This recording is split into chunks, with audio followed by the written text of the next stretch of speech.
Smartphones are still considered a little niche, but today we're pitting two of the very best clamshells against each other. John, what have you brought? I've got the Motorola Razr Plus. Whereas I'm going to be defending the Galaxy Z Flip 5. On Tech Takedown, we at Tom Sky pit two devices against each other to help you decide which to invest in. Over 2 rounds, each opponent is allowed 1 minute to make a case for why their device is the best one to buy. Their opponent will then be offered a 30-second rebuttal in each round. In today's episode, Kate takes on John to see which flip foldable you should consider. 2 rounds, who wins, you decide. All right, John, I'm gonna get us started. I got a minute coming up on the clock. The first reason I think someone should buy the Galaxy Z Flip 5 over that Motorola Razr Plus is that the Z Flip 5 has the Snapdragon 8 Gen 2 processor, whereas that's working on an older processor. Think about it. If you're gonna be spending $999 on a phone, because that is how much both of these cost, you want something that is the most future-proof. Even just looking at all of our benchmark testing, especially those Geekbench scores, the Z Flip 5 has the edge. If you're going to do any type of mobile gaming, you want the best possible performance for so many reasons on that end. And let's just talk about the fact that when you buy a phone now, you want it to last you several years. I'm of the belief that you need your smartphone 2 years at least. Why are you going to be upgrading more than that? That's a lot of money. And if you want something that's going to keep you working the longest with the performance that customers come to expect, that app developers are going to come to expect to work with, you really need the latest and greatest. And that's why the Z Flip 5 with the Snapdragon 8 Gen 2 is the way to go. All right, John, now you have 30 seconds. Give me what you got. Well, I don't think it matters what the specs are with the processor. Yes, it is a newer chip, but honestly, when you look at the core experience, what you have with the user interface, it's just as smooth and quick and responsive as the Galaxy Z Flip 5. And with gaming, I think there's not a big difference. You look at the two, I've played games on that phone, I play games on this one. First-person shooters, they pretty much perform exactly alike. There's not a whole lot of difference. Yes, the Geekbench scores do favor the Galaxy Z Flip 5, but when it comes to real-world applications, what you can use it for, it's not going to be much of a difference. All right, John, your turn. What's one big advantage you can give me about the Motorola Razr Plus?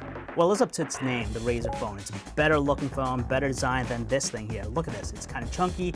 It took Samsung 5 generations to design this, but Motorola did a fantastic job. It's more stylish. Look at the hot red, just different. It stands out. You have the vegan leather, so it's really easy to hold. And not only is it aesthetically pleasing, but it's also more ergonomic than the Z Flip 5, because the Z Flip 5 has all these, sharp edges, not really the best as far as holding it, whereas this has more rounded corners and you have those metallic accents. So when you're looking at this phone and you're just whipping it out, there's something just satisfying about it opening. And as far as design goes too, they did a better job with the hinge design. They actually came out first with the gapless design versus the Z Flip 5. There's also the crease. It's not as prominent versus the Samsung Z Flip 5's crease. So when you're watching videos, it just looks more seamless. So overall, as far as the design goes, it's just a lot better than what Samsung has done. How about that? Okay, I'll give you. I can't do the one. Oh, maybe I can.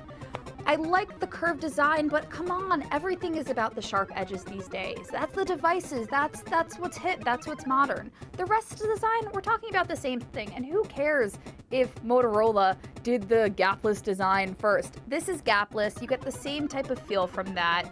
I think it feels really nice, looks really great. Well, I don't think so. All right, sure. Don't forget you can check out those Geekbench scores and the full reviews for both of these devices at tomsguide.com. And don't forget to subscribe to this channel for all the new phone releases this year. On to round 2. John, what have you got? The outer screen. It's larger than the one in the Samsung Galaxy Z Flip 5. It's a 3.6-inch outer display. And not only that, it's bigger, but it's also sharper because it has higher resolution. But the best part, I think, what separates this is that it can support different apps. All apps, in fact. So whether you're using your Facebook, your Instagram, or your email, every app is supported right out from the gate. So you don't have to download any third-party apps. You could type, you could send messages. messages, you had a full keyboard, and you kind of spoke earlier about some games. With the outer screen here, you could actually play full screen games. So one of my favorite games I play, you have full access to it. It's not a condensed version. You could do whatever you do with the main screen right on the outer screen. And the last thing here, it's better for selfies because in a larger display, you can see more of yourself, you can see the other people, and with the wide angle screen, it's great for group selfies. And who made you the selfie expert? Oh, I joke. First off, if you're thinking that this display is tiny, I think you might need glasses. If you're gonna get a flip phone, why would you be concerned about actually having to flip it open? The idea of this exterior display is just being able to see things at a glance. I don't need to be able to play games on my front display. I just want to know if I got a text, I want to know maybe the weather at a glance, and I'm quite happy with the array of widgets that are available. Am I checking Facebook on the outside? I don't even use Facebook. Like really, you always open up your phone for everything. All right. We have the final minute going on right now. The number one thing I use my phone for is taking photos. And I know a lot of people would agree with me on that. If you're gonna get a phone for taking photos, you want something that has the most capabilities. And these days, it's not just with the actual hardware, it comes down to the processing too. The Z Flip 5 has a larger main sensor. And what that means is you're gonna see better low light photography performance if you go to concerts, if you're hanging out with your friends in dark restaurants. I love taking pictures of food.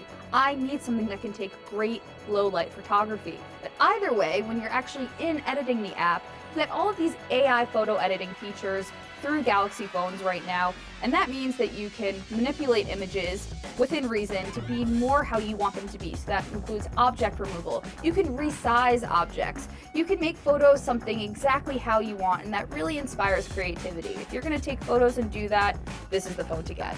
You know, okay, I love taking photos as much as anyone. And don't forget, check out my photo shootout series on the channel. Okay, your time's ticking. Okay, do you actually use those AI features on the phone? I know a lot of people would rather have true-to-life photos rather than something that's generated that could be fake and altered.